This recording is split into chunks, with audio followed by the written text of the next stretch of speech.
chegou a hora da nossa reportagem especial. Há 30 anos, objetos voadores não identificados foram perseguidos por aviões caça da Força Aérea Brasileira nas áreas de São Paulo e do Rio de Janeiro. Você vai conhecer agora gravações inéditas desse episódio, que ficou conhecido como a Noite Oficial dos OVNIs. Foi assim que o Fantástico deu a notícia.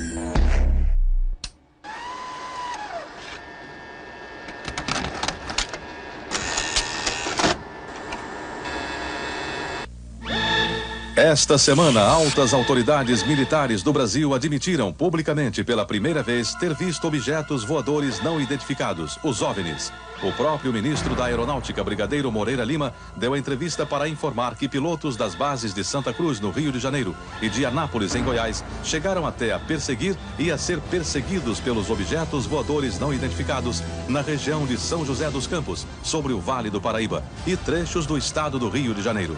Eram 21 OVNIs, segundo os militares, que ficaram mais de 3 horas sobrevoando o território brasileiro na noite de segunda e madrugada de terça-feira.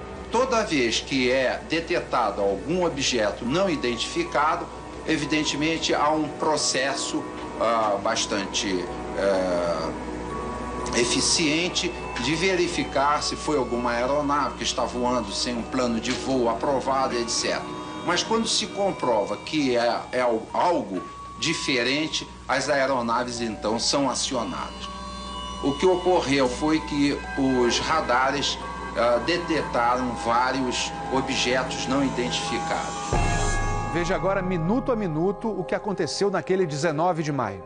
Às 8h30 da noite, um ponto luminoso é avistado pelo controlador de tráfego aéreo na torre do aeroporto de São José dos Campos, São Paulo. Um avião Xingu da Embraer se aproxima para pouso e o controlador pergunta ao comandante: "Você está vendo o ponto luminoso?" O Xingu confirma o avistamento, muda a rota e tenta se aproximar do OVNI. Quem estava no comando do avião era o coronel Osiris Silva, que voltava de Brasília depois de tomar posse como presidente da Petrobras. Eu vi um objeto luminoso no espaço, parecia um astro normal. Eu voei na direção dele e após 5, 6 minutos de voo, fiquei com a impressão de que ele começou a esmaecer, a perder a intensidade e o brilho. 9h14 da noite. O controle de radar de São Paulo registra sinais sem identificação. 9h20. O controle aéreo em Brasília confirma a presença de objetos voadores não identificados. 10h23. O primeiro jato F-5 decola da base aérea de Santa Cruz, no Rio de Janeiro. Ele carrega armamento de guerra pronto para ser acionado. 10h45. O radar da base aérea de Anápolis, em Goiás, detecta sinais no radar. Um Mirage também armado decola em busca dos OVNIs. 11h15 da noite. O piloto do primeiro F-5 a entrar em ação avista um ponto luminoso e começa a perseguir o objeto voador não identificado. Nosso objetivo justamente era esse, se aproximar e identificar. Nós não conseguimos nem nos aproximar, muito menos identificar. 11h17. Mais um Mirage decola da base de Anápolis para perseguir os objetos. 11h20. O caça F-5 recebe pela primeira vez um sinal no radar de bordo confirmando a presença do objeto não identificado à sua frente. 11h36. O terceiro Mirage sai da base de Anápolis, mas não consegue contato visual com os OVNIs. Naquela noite, 5 jatos da Força Aérea foram acionados e retornaram sem conseguir se aproximar dos objetos. Os radares do Sindacta em Brasília registraram um total de 21 sinais desconhecidos no céu do Brasil. O grande personagem dessa história foi o controlador de voo que estava na torre de São José dos Campos. O sargento Sérgio Mota da Silva, que aparece nessa foto tirada na Torre de São José poucos dias depois do incidente, foi quem deu o primeiro alerta sobre OVNIs. 30 anos depois, Sérgio, que hoje é controlador de voo civil, deu a primeira entrevista para uma TV. Ele preferiu não mostrar o rosto. Tem alguma coisa aqui no setor noreste de São José? Um farolzinho por lá? Eu estou olhando bem, o bicho está parado. Tem toque de guerra, se vai para a esquerda nem para a direita, está paradinho lá. Estou olhando, não é estrela não farol.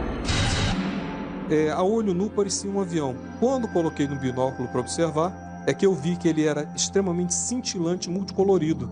Tinha vermelho, azul, branco, lilás, um monte de cores, com uma certa predominância do laranja, mas ele era muito bonito. O controlador pediu ao avião Xingu para tentar avistar o objeto. Eu expliquei a ele onde estava o objeto, pedi a ele que se ele tivesse avistamento, ele me informasse. Permanece com ele à vista? Assim, vou mostrar a ponta vista. Esse bem visível, poderia descrevê-lo? É uma estrela grande. Estrela grande e vermelha. Entendido, grande e vermelha. Controle de São Paulo será alertado. O controlador em São José dos Campos avisa ao controle São Paulo que o Xingu está perseguindo o OVNI. Positivo. Ele está perseguindo o troço. Está perseguindo o troço? Tá indo atrás. Sério, tá indo. Controle. Tá vendo? Próximo de São Paulo, já da região do radar, esse objeto simplesmente desapareceu do radar. O Xingu também perdeu contato visual com ele. O avião Xingu abandonou a perseguição e pousou em São José dos Campos. Pouco depois, o controlador da Torre de São José alertou o controle São Paulo. Outros OVNIs estavam aparecendo no céu. Estou vendo 3 agora. São 3 luzes. Mas parecem estrelas, mas o radar não pega estrelas. O que é isso? Você observa alguma mudança de cor, alguma coisa? Hoje inteiro. Aí movimento, né? Rapaz, eu não sei. Pra mim, olha aqui, tá parecendo uma estrela, mas só que um monte de cor bonita, rapaz. Tá vermelho, amarelo, branco, tá dando um monte de coisa. Pô, tão barato isso aqui, deve ter uns sete por aqui já pelas contas que eu tô fazendo aqui. Ainda bem que vocês estão vendo também, senão eu ia pensar que eu tô ficando doido. Pô, rapaz, tô arrepiado, meu irmão. Só 2 pontos brancos afastados mais baixos. Estão entrando no alinhamento da pista, além da cidade. Tem 2 altos aqui no alinhamento da pista e tem mais uns 2 ou 3 embaixo, do outro baixo agora. Continuam se movimentando. Coisa linda, meu irmão. Pô, tá ficando bom esse negócio, viu? Tá ficando bom, né? O controlador Sérgio Mota da Silva faz uma revelação surpreendente. Ele tentou fazer contato com os OVNIs usando as luzes de balizamento da pista de pouso. Se eu aumentava o brilho do balizamento das luzes do balizamento, aliás, eles se afastavam. E se eu diminuía a intensidade das luzes do balizamento, eles se aproximavam. Pareciam responder de modo inteligente aos sinais que eu fazia com as luzes da pista de pouso e decolagem. O controlador Sérgio fala com o controle aéreo em Brasília. Fala, Brasília. Brasília? Boa noite, bem-vindo ao Festival dos Discos Voadores. É uma loucura isso aqui, cara. Pô, os que eu pude ver mudavam de cor o tempo todo. Vermelho, amarelo, azul, lilás, aquele festival de cores. As ocorrências terminaram já perto do nascer do dia, lá pelas 4 e pouco, 5 horas da manhã. Os últimos objetos foram vistos. Como é que tá a situação aí? Ô, rapaz, isso aqui foi um festival. E agora, como é que tá? Agora não cheguei a ver mais não. Você não informa nada. Positivo. Mas você não viu nada, não sabe nada. Positivo. O Fantástico também teve acesso às gravações das conversas entre os pilotos e a defesa aérea. Um desses pilotos era o capitão Armindo de Souza Viriato. Veja agora como foi que ele perseguiu um OVNI com armamento pronto para ser usado. Eu tenho contato. Convite? Foi contato. Prossiga nesse contato, caçador. 7. Caçador passando a rojão. 7. Caçador passando a rojão. No código dos pilotos, isso quer dizer que o caçador, o avião caça, entrou na situação rojão. O míssil está pronto para disparar. Prossiga nesse contato. Bom, tem Judite agora. 7. Judite significa que o alvo está no radar. Ou seja, o piloto pode atirar se for autorizado pela defesa aérea. Mas neste momento, o alvo se afasta em alta velocidade. Está aumentando. Aumentando a distância, confirma. Afirmativo. A distância está aumentando de novo, aqui.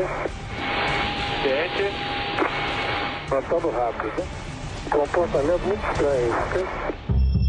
O capitão Viriato falou sobre a incrível velocidade dos OVNIs numa entrevista ao Fantástico. Essa aceleração, o radar de Brasília chegou a pegar na época de defesa aérea, deu aproximadamente Mach 15.